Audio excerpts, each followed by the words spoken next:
Hello, thank you for choosing this training today. The training that we will be going over is our critical incident reporting and procedure here at Goodwill Industries of the Inland Northwest. Please make sure to write down any questions that arise during your training. After the training, email those questions to your supervisor and HR manager. If there are no questions after you've completed this training, please also email your supervisor and your manager that you have completed the training and that you have no questions.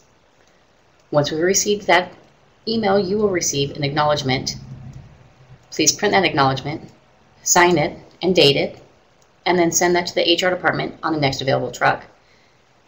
This is an annual mandatory training. We will need that acknowledgement in your work file here in the HR department for you to receive credit for taking the training. This policy is located on Goodwill's Intranet SharePoint. If you look over on the left side under Note,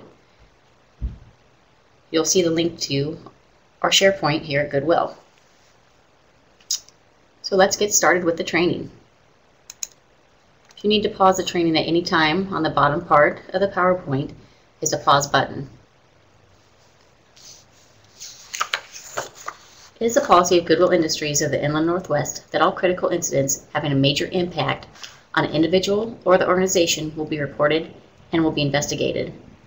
The principle supporting and reporting and investigation of incidences is to enable learning to prevent recurrence of similar incidences. Let's take a moment and think of some examples of what critical incidences are for the purpose of this policy. These are events which have the potential to place the welfare or safety of any person receiving services from Goodwill, an employee of Goodwill, or a customer of Goodwill in peril. Events which have the potential to cost organization dollars, and/or events which have the potential to present a risk to the organization's image to the public.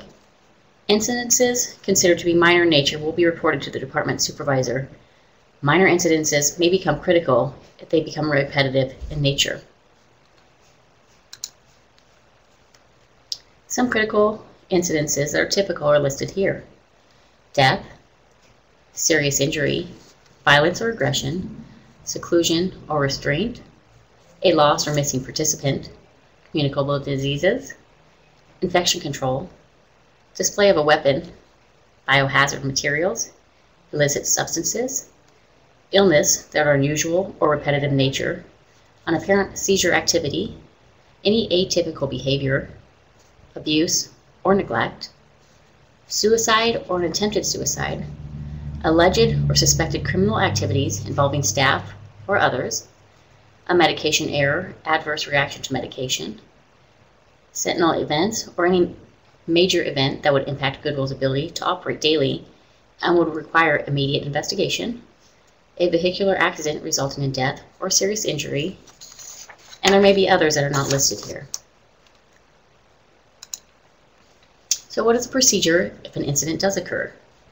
Employees and/or participants will need to report any incident to their immediate supervisor when in doubt of its relevance. An incident reported by an individual or business occurring while a participant is receiving services at a community setting shall be reported and investigated in the same manner as an internal incident, and the program manager will be notified immediately. The first responsibility in an incident is to respond to the immediate need of those involved and to reestablish a safe environment. In the event of an emergency, call 911 or 911 immediately. All incidences will be verbally reported to immediate supervisor, who then will call the critical incident phone number. This phone number is 866-860-5844. We have a second phone line if nobody answers that one, which is 509-953-3615.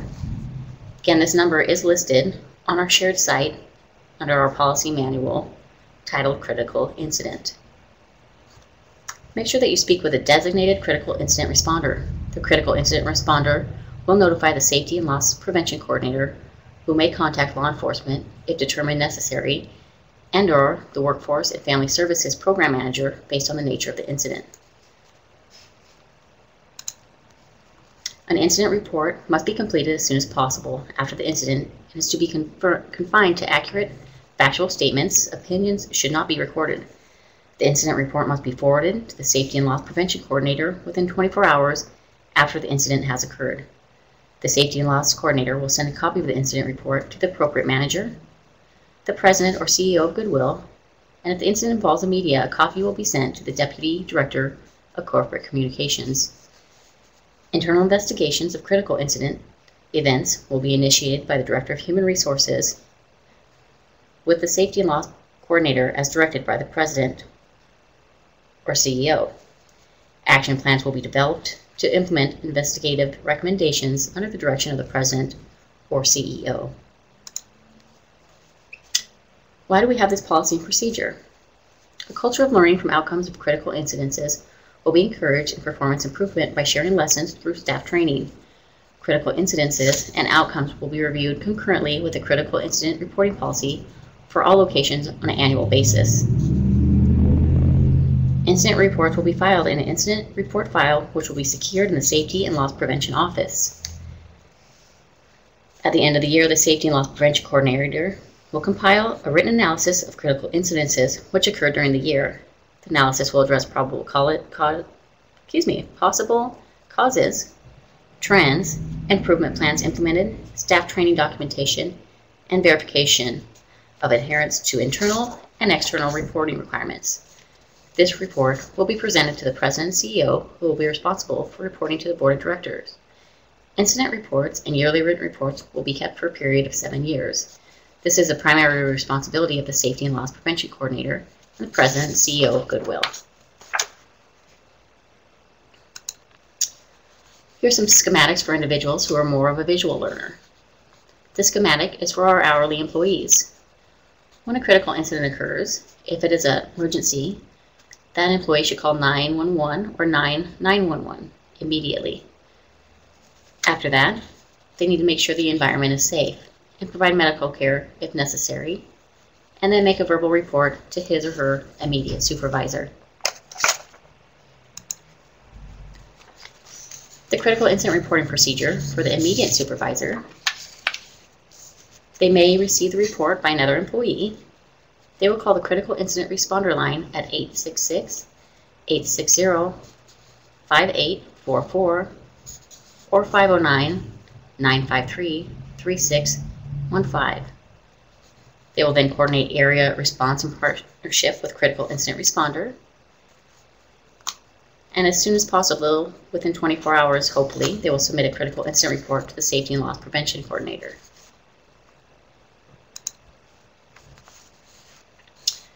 For the Safety and Loss Prevention Coordinator or the Director of Human Resources, here's the schematics for him or her.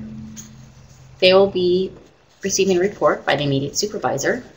They will determine the need to contact emergency medical services or law enforcement and our Director of Workforce and Family Services of incidences based on the nature of the incident. Next, they will coordinate area response in partnership with a reporting immediate supervisor. Next, he or she will be required to inform the President or CEO of the critical incident. And lastly, they will be required to provide an interim written report to the President or CEO within 48 hours of the incident.